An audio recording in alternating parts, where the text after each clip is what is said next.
fluidity, even in the stillness. And if you'd like to, you could allow the eyes to soften a bit. Mm.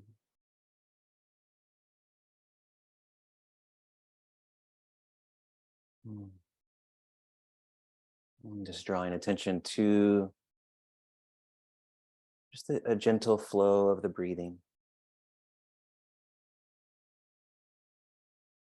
And you can still continue to allow yourself to just, sway a little bit, shift in your seat.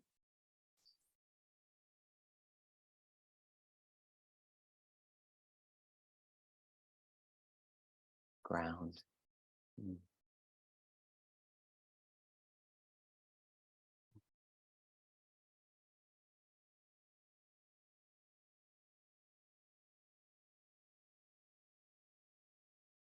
And this breath is happening in this body, in a body. There's a body here.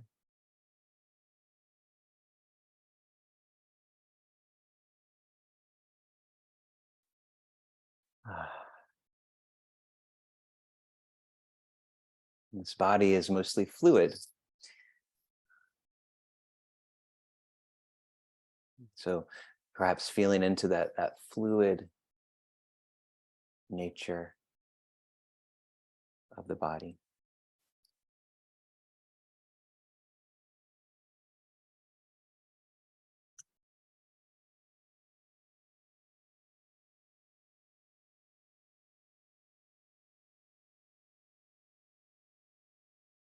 Mhm.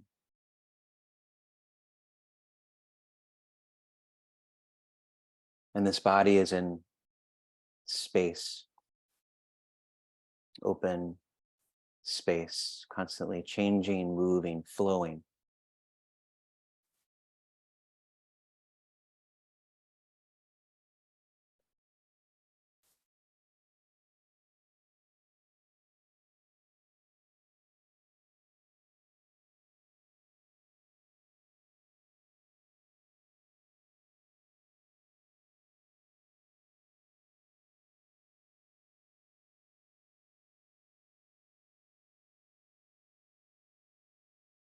Mhm.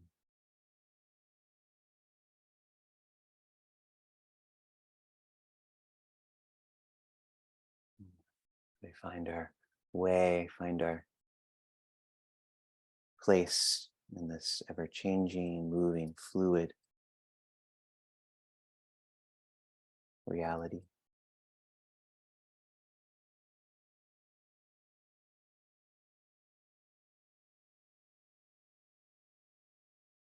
Mm.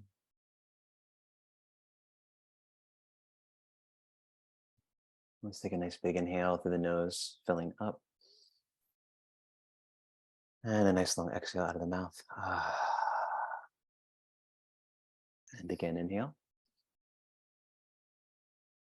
And exhale. And again, inhale. And this time on the exhale, slowly opening the eyes. If you'd like to, you can bring the palms together, a little bow. Welcoming one another to the Sunday morning Sangha with Sacred Mountain Sangha. Thank you so much for being here. It's so lovely to gather with you and to see your faces, to be in your presence here. My name is Adam Stonebraker. If we haven't met before, I'm one of the core teachers with Sacred Mountain Sangha.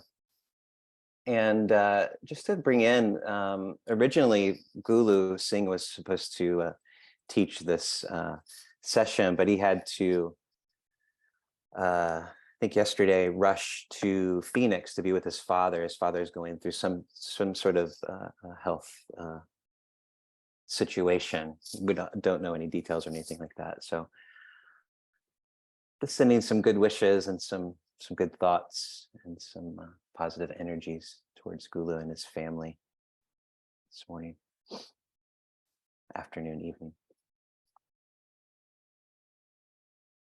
So this session takes usually a particular pattern. So I like to do this little opening, settling, and then we move into some chanting, and then we'll sit, and then I'll offer some dharma words the last 20 minutes or so. So I'll post the chant book here in the chat. I'll post two different links. Sometimes the first link doesn't work for everyone, but one of these should work for you. If they don't, let me know in the chat and we can figure something else out. Yeah.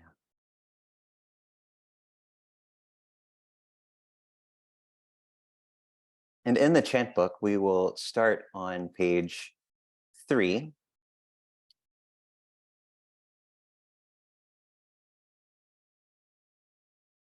Page 3, so honoring the Buddha, Namo Tassa Bhagavato Arahato Sama Sambuddhassa. And then we'll do the refuges, Buddham, Dhammam, Sangha. And then from there, we'll move to page 4, to the recollection of the Triple Jewel. And then from there, I'll direct you further.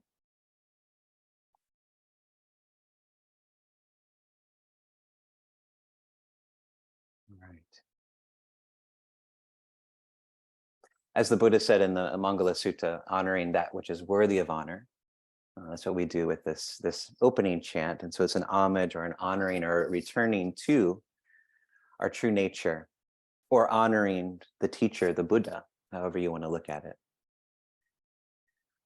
We often honor that which is not worthy of honor. At least I do spend my time doing kind of frivolous things that aren't worthy of honor. But it's really important that we intentionally take the time to honor those things that are worthy of honor, that lift us up and bring us together. And so Namo Tassa Bhagavato Arahato Sama Sambuddhassa.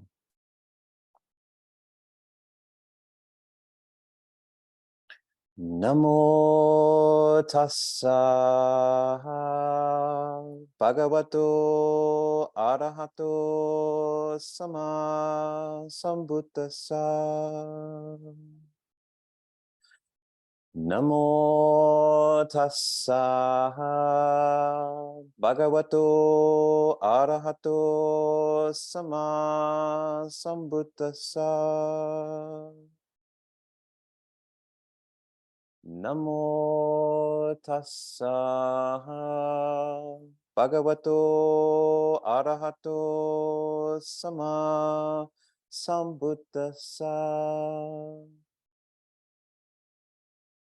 Buddham Saranam Gacchami, Dhammam Saranam Gacchami, Sangham Saranam Gacchami, Dutiyampi Buddham Saranam Gacchami, Dutiyampi Dhammam Saranam Gacchami, Dutiyampi Sangham Saranam Gacchami, Tatiyampi Buddham Saranam Gacchami, Tatiyampi Dhammam Saranam Gacchami, Tatiyampi Sangham Saranam Gacchami.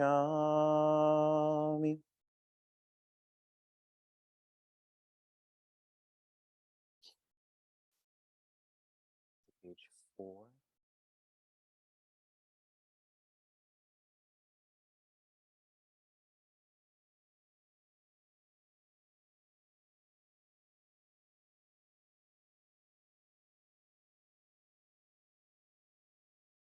Itipiso Bhagava Araham Samma Sambuddho Bija Charana Sampano Sugatolo Kaviru Anutaro Purisadama Sarati Sata Deva Manusanam Buddho Bhagavanti Sabhakato Bhagavata Dhammo Sanditiko Akaliko Ehipasiko opanahiko pachatam bedita pohubinu iti supatipano bhagavato sabaka sango ujupatipano bhagavato sabaka sango naya patipano bhagavato sabaka sango sami chipatipano bhagavato sabaka sango yadidam chattari purisa yogania tapurisa pugala esa bhagavato sabaka sango ahunahio pahunahio Dakinahio Anjali Karanio Anutaram Punyakitam Loka Sati.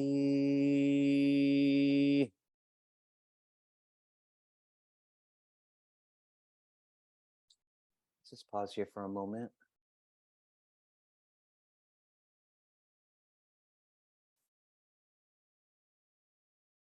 To pause here after chanting these very ancient chants, just to acknowledge the lineages, to feel the vibrations of these ancient words, ancient syllables, ancient vibrations and sounds move through the body.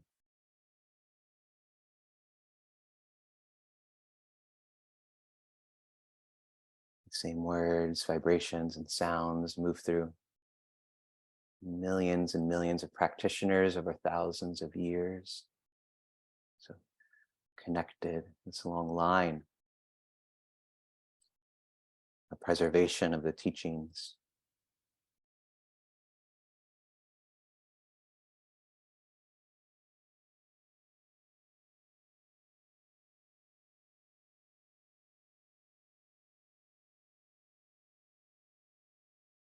And acknowledging that line, beginning Nepal, South Asia, India, teachings moving through Sri Lanka and to Western Asia, East Asia, China, Japan, Thailand, Laos, Cambodia, Vietnam, Korea, cultivated, deepened, embedded in culture, practice.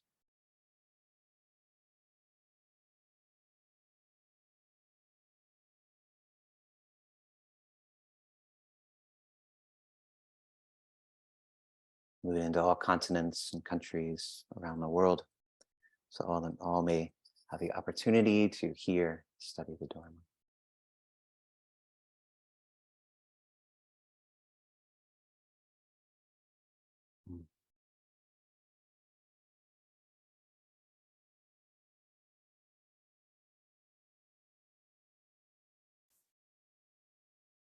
Thank you. Let's move to page 7 here, the very top, the 5 subjects for frequent recollection.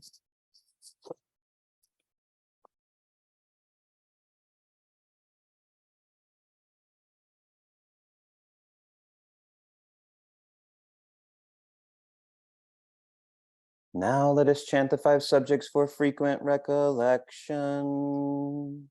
I am of the nature to age. I have not gone beyond aging. I am of the nature to sicken. I have not gone beyond sickness. I am of the nature to die. I have not gone beyond dying. All that is mine, beloved and pleasing, will become otherwise, will become separated from me. I am the owner of my karma, heir to my karma, born of my karma, related to my karma, abide supported by my karma. What whatever karma I shall do, for good or for ill, of that I will be the heir. Thus we should frequently recollect.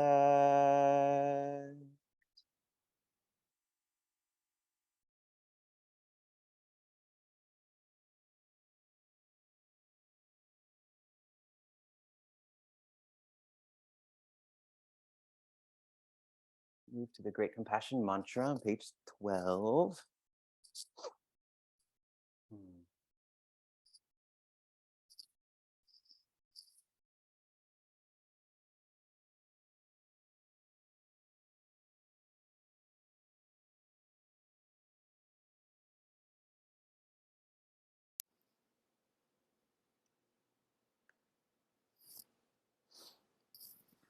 Yeah, page 12 here.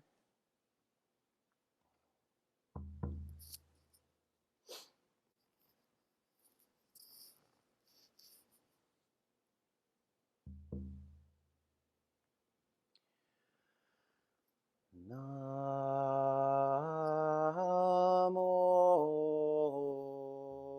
Dave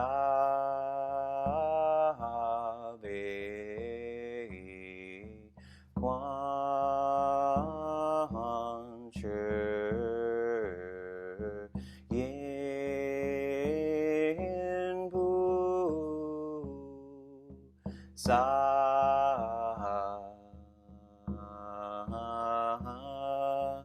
Namo Dave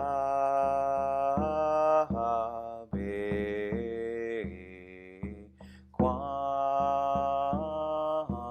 Chur Yin Bu Sa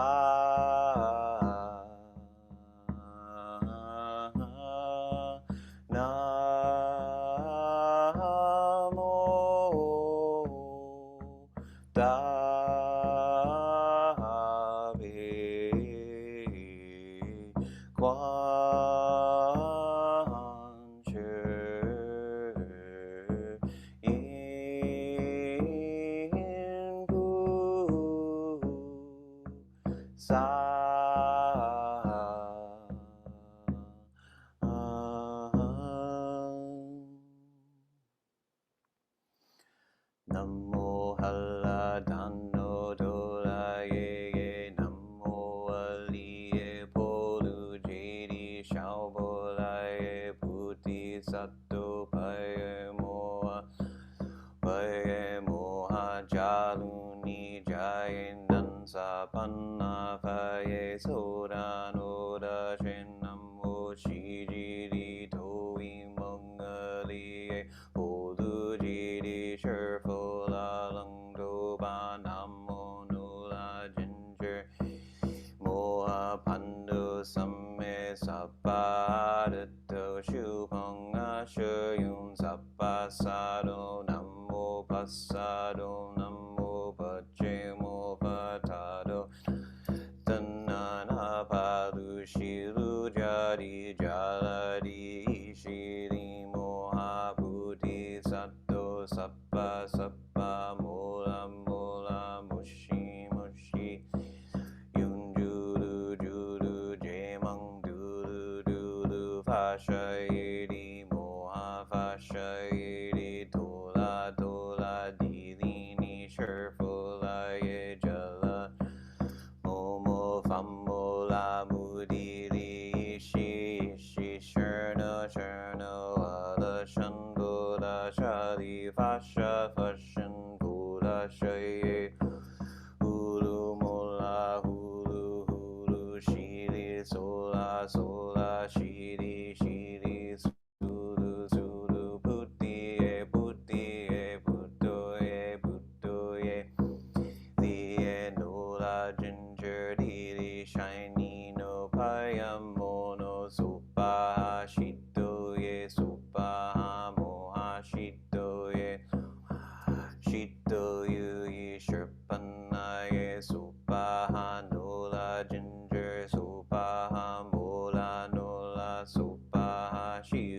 sangha mujoye Sopa moha shitoye sopa jajila shitoye sopa bodo mori shitoye nola ginger panchelaye sopa mopa lishang jelaye sopa namo haladano dolaye Haliye poludidi shaubolaye sobahanan shidandu mandola batoye sopaha.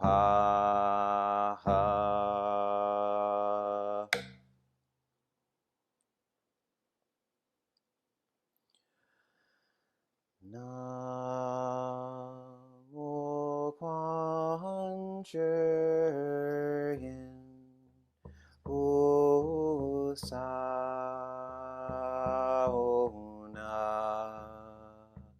Mo Kwanchen Usa Enamo Kwanchen Usaona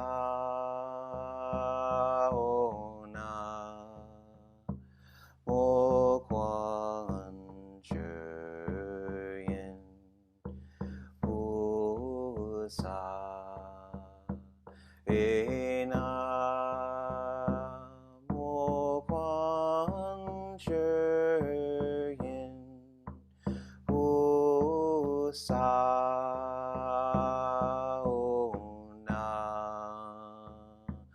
Mo Kwanchen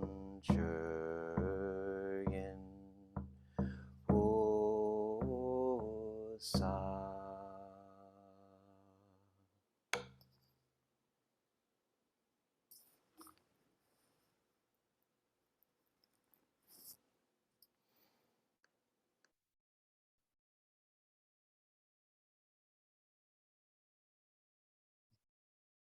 Just allow this settle. There's some silent sitting.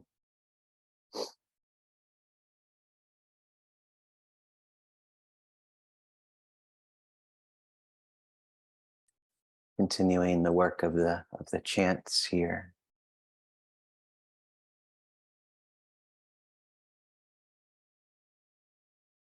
To open up, to vibrate, to honor presence, awareness in this moment.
So feel free to stretch, move around a little bit, and I'll offer some words on the Dharma.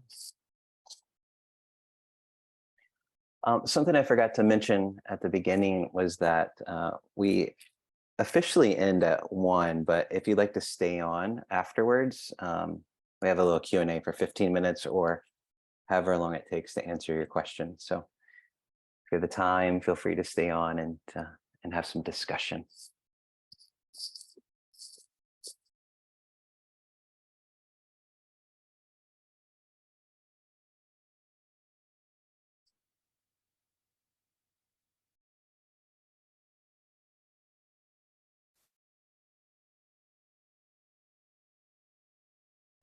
So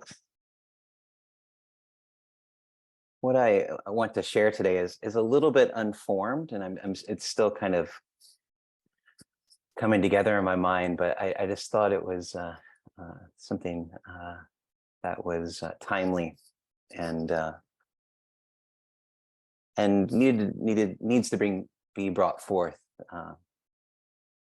by me in my own personal way. And so it kind of begins with just this erraticism we're seeing in our climate, this unsettledness we have been seeing for a while now, but it's been very evident this summer. And I'm sure we've all been reflecting on this a bit. It's on our radars for sure. This is the hottest year on record. There's floods and droughts, and there's just these extreme and very erratic patterns, and it's difficult to know how to respond to this. And I often find myself kind of in this state of shock or indifference, or this kind of, not indifference, but this not knowing of what's going to happen or what to do in light of all of this ever-changing, unpredictable patterning. And I think in our response to this ecological crisis or emergency, whatever words you want to use, in many ways run parallel to our spiritual life or infused with it. But there's a lot of parallels I've been seeing that I've noticed. And I'm one who really likes to see parallels and patterns and things like that. And so the weather's erratic, the climate patterns are erratic, our minds can be very erratic. And oftentimes the state of the mind or the state of our emotions are talked about as weather patterns. Probably heard that example before. But I think as practitioners or as bodhisattvas in training, as we face these daily challenges, as we face these daily personal challenges and environmental challenges and interpersonal challenges and community challenges, there are particular blind spots that maybe we should be more aware of, that I've noticed when relating to the world and relating to ourselves. And this has a particular Western view, and in particular a United States kind of centered view in a way. And something I've noticed in our culture is that there can be a very deep collective or societal dukkha that manifests as indifference or as cynicism. And this is caused by some unconscious patterns, in the way our society is set up, on what it's founded upon, on various religious beliefs that our country was founded upon, cultural beliefs. beliefs that kind of just are right underneath the surface that we don't always see, because maybe, if we were born in the United States, we were born into it. And in particular is this kind of puritanical view that's very insidious.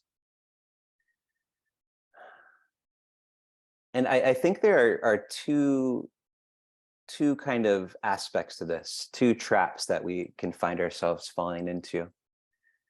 And I have noticed this in the contemplative world as a whole. Like I've been in the yoga world and in the Buddhist world and in the New Age world a little bit, and I kind of notice these patterns.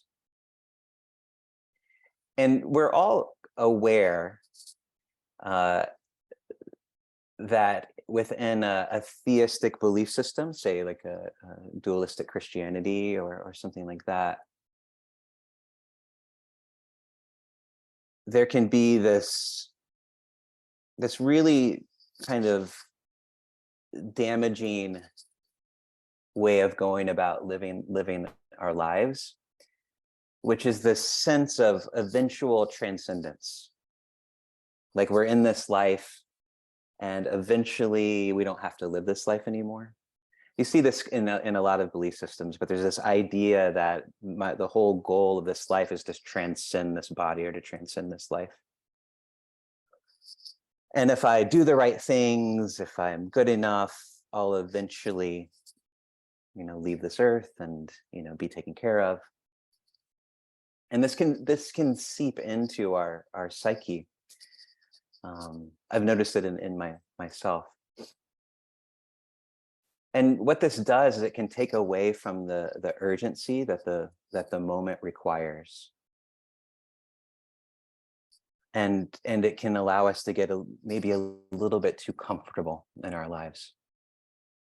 And as our Buddhist traditions have come west into this culture, some of these ideas have persisted.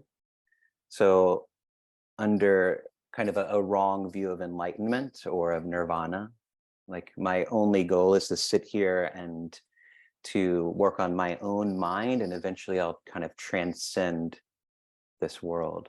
Or there can be like an okayness with what's happening outside of myself, as long as I sit here and practice and learn about my own mind.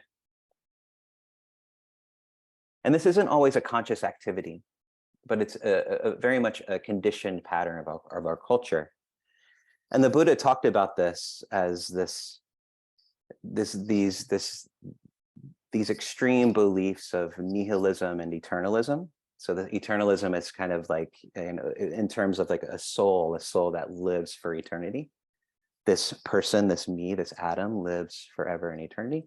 And then nihilism is kind of like, this life is meaningless, and after I die, then I become nothing. And so it doesn't matter what I do here. So both of these things seem like opposites, but they're actually very much intertwined, at least the effect in the real world, everyday, momentary life, the result is the same. Which if we have this underlying belief, if it's an unconscious motivator, it can result in action right here and right now. And so I see this in myself a lot. I see this patterning happening in a lot of people that I work with, but I notice it most directly in myself.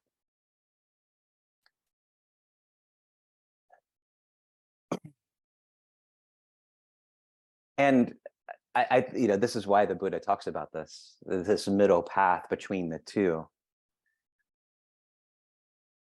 Because if I am eternal, then I don't have to do anything right now, or at least it doesn't really matter what I do right now. And if I'm just going to eventually turn into nothing, then it doesn't really matter what I'm going to do now.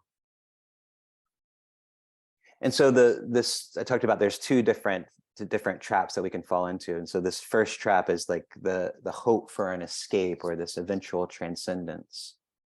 And the second trap that we can fall into is it's very much related, but like we can tend to over psychologize. It's not even a word, but Yeah, I think you can understand what I mean. We can over psychologize our situation, where we can get caught in sort of a paralysis, an internal obsession with our own processes, or kind of subscribe to this idea of it's up to me to kind of become okay, or to become okay with the things outside of myself. I see this a lot too.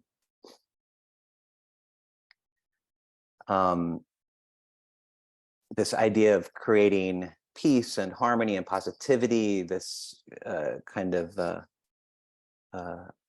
always bypassing the difficulty of the situation and trying to create this kind of toxic positivity.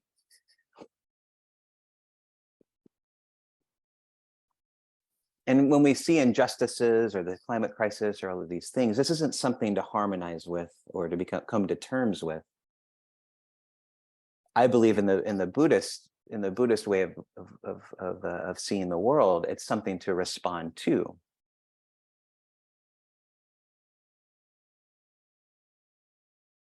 And both of these traps, they can keep us from taking action. And David Loy illustrates this pattern in the following way. He says, by now we're all familiar with the pattern. We read yet another newspaper or online blog reporting on the latest scientific studies with disheartening ecological implications. Not only are things getting worse, it's happening more quickly than anyone expected. How do we react? The news tends to make us depressed or anxious, but hey, we're Buddhists, so we know how to deal with it. We meditate for a while, and our unease about what is happening to the earth goes away. For a while, anyway. Until the next thing comes along, and then we, see the thing, and then we meditate, and we come to terms with it. And this can be a pattern in our practice that happens. One of the ways we can respond to this way of thinking is, from a Buddhist perspective, is to begin to develop, and this is kind of the first emotion that you cultivate in Buddhism, is this a sense of urgency. Yeah, samvega is the Pali term. And this is typically, when we're as a Buddhist practitioner, we begin to understand that that life is very limited. We have a very short time on this earth. And if you read the simile of the mountain in the suttas, it talks about this: mountains coming from every direction of old age, sickness, and death converging upon you. What do you do in the meantime? We practice dharma. Well, we practice dharma not to become okay necessarily, or to harmonize with death, but to really understand what death and sickness and aging are. Thanissaro talks about samvega. Thanissaro, different from Thanissara. Thanissaro on samvega says, it's a hard word to translate, samvega, because it covers such a complex range. At least 3 clusters of feelings at once: the oppressive sense of shock, dismay, and alienation that come with realizing the futility and meaninglessness of life as it's normally lived; a chastening sense of our own complacency and foolishness in having let ourselves live so blindly; and an anxious sense of urgency in trying to find a way out of the meaningless cycle. And so when we see the truth of what life actually is, and then we also see the parallel of this ecological crisis coming as well. And so that the realities of what this human life is, but then also within this life, this ecological crisis, there can be a sense of urgency. And this is illustrated in the Buddha himself, in the life of the Buddha. The very first thing that motivated the Buddha to move outside of the palace, he moved out. He went outside of the palace a few times, and there were the heavenly messengers. There are 4 heavenly messengers: aging, illness, and death, which created a sense of urgency within the Buddha. It's like, what are these things for? What is this about? Why is there suffering? And perhaps, the father, tried to convince him of, you're looking at life all wrong. That you have this other life to live. It's not that big of a deal. You could live happily with all of these things. And we can try to cope with it in particular ways. But the Buddha chose to turn towards it, to see it, and he felt this sense of urgency to leave the palace, to go out into the forest, to really figure this thing out, to respond to it directly. He felt a pull and need.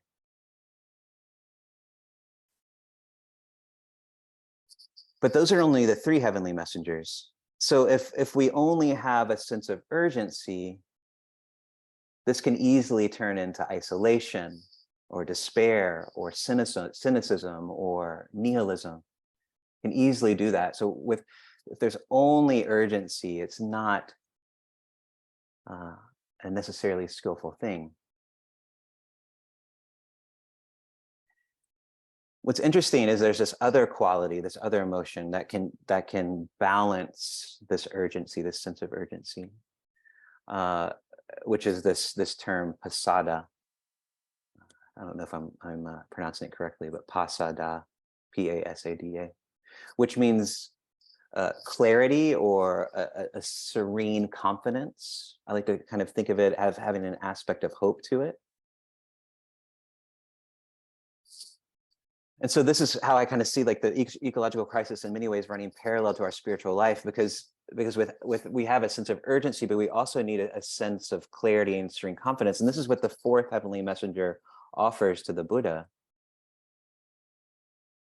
So this is symbolized when the prince's, the Buddha's reaction to the 4th heavenly messenger. He saw on his travels the wandering forest contemplative, the practitioner. And this is another complex set of feelings, but it's again, it's a clarity, it's a serene confidence, a hope. It's what keeps samvega from turning into despair. And so when we're looking at life, when we're looking at this ecological crisis, we have to have this bigger view, this view of things becoming better, a sense of hope. Otherwise, our urgency we become burnt out. We become indifferent. We start to look away, turn away unconsciously. And I love this. I've been really kind of investigating this word emergency. And within this word emergency, there's this, I keep hearing within emergency, within the climate emergency, I keep hearing emergence, like an emergence out of the emergency. Like there is an emergency, but there's also a potentiality for an emergence here. The emergency points us toward what needs to happen.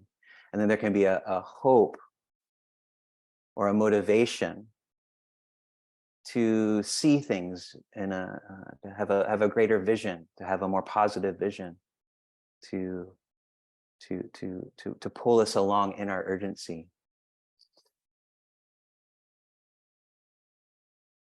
And so when we're mindful, and our mindfulness touches suffering or touches emergency, what emerges is compassion. And what compassion naturally does is respond. And so this is why we practice. We practice to tap into this innate inner collective wisdom. And compassion is kind of like the taproot that goes down into and emerges out of, creating an appropriate response. So we're continuously turning towards without turning away. We're continuously looking for ways that we can help on a more collective way.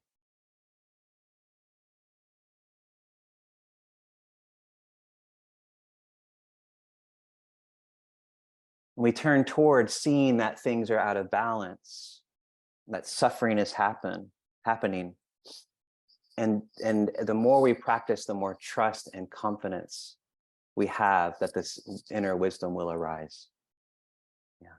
And so we cultivate compassion to bring about wisdom to create an appropriate response or an effective response. So those are just some thoughts. Again, not fully formed yet, but I think you kind of see the direction that this is going. I know it's 1:01 now, so you have to leave. If you have to leave, please leave. But we can continue on the other side if you'd like to continue this discussion. But thank you so much for joining today, Sacred Mountain Sangha, Sunday Sangha, lots of S's there. And hopefully we'll see you back here again. It's really beautiful to see you. It's really beautiful to join on Sundays when I'm able to. And if you'd like to offer dana, here's a link you can use. And you could just, if you want to do it specifically for Sunday, you can note that on the donation. But thank you so much for being here, and look forward to seeing you again at other Sacred Mountain Sangha things. And please stick around and we can continue to talk about this, and you can help me form this formlessness. Have a wonderful rest of your weekend, a beautiful Sunday, and yeah, thank you.